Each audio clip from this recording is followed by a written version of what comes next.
Welcome back to American Agenda. I'm Heather Childers. Bob Sellers is off today. The White House today officially blaming China for a massive cyber attack that targeted tens of thousands of email servers all around the world. The United States joined with other world powers to blame China's intelligence agency for a variety of malicious cyber attacks. But aside from some snide words, the White House not really offering any punishment for China, which some observers say doesn't do too much to keep future attacks from China from happening. Let's bring in our panel to talk about this and more. Melanie, I'll start with you on this. You know, this comes on the heels of cyber attacks from groups that were allegedly based in Russia as well, and the Biden administration not necessarily doing much beyond giving them a list of critical infrastructure that they were not allowed to hit the next time around. Which is completely ridiculous. It's like putting in a newspaper, here's all the things of value in my house that I don't want you to steal. As a robber, like I couldn't understand why the Biden administration would do this. But it's really just indicative of the overall lack of seriousness that other countries have for us. They view the United States and the Biden administration as weak, and this is why they're continuing to attack us the way they are. You notice that this was not going on during the Trump administration.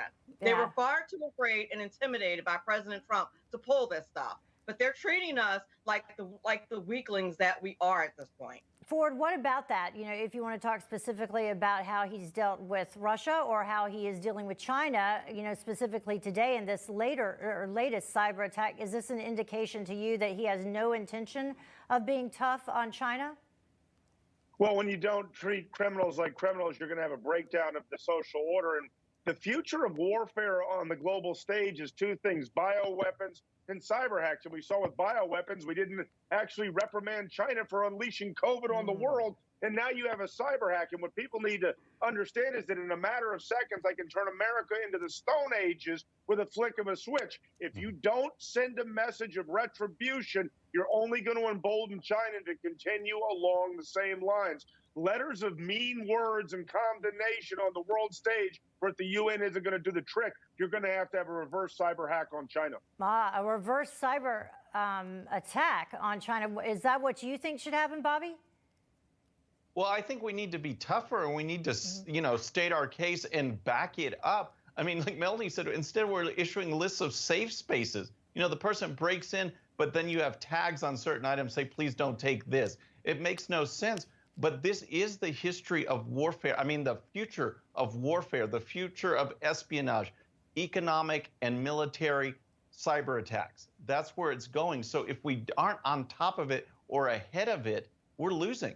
We are behind the 8 ball. And to not speak out against Russia, to not speak out against China, even in minor diplomacy, you know, expel an ambassador or do some kind of sanctions, do something that shows that we are serious about this.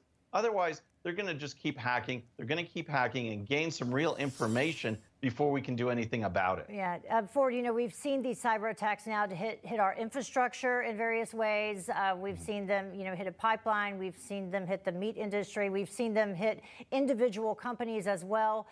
Do you think that we are seriously not prepared for the future when it comes to cybersecurity? Oh, I think we are so woefully underprepared. I would scare people watching this show right now. What I will say about that is you haven't even talked about banks yet, Heather, nor have you talked about the power grid.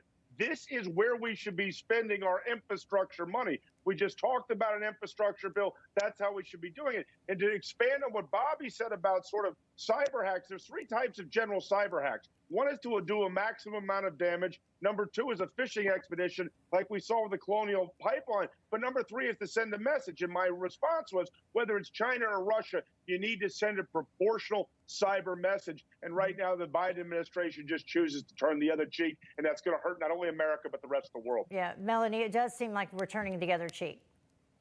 We are turning the other cheek, and we really need to send the message that the United States is not to be messed with.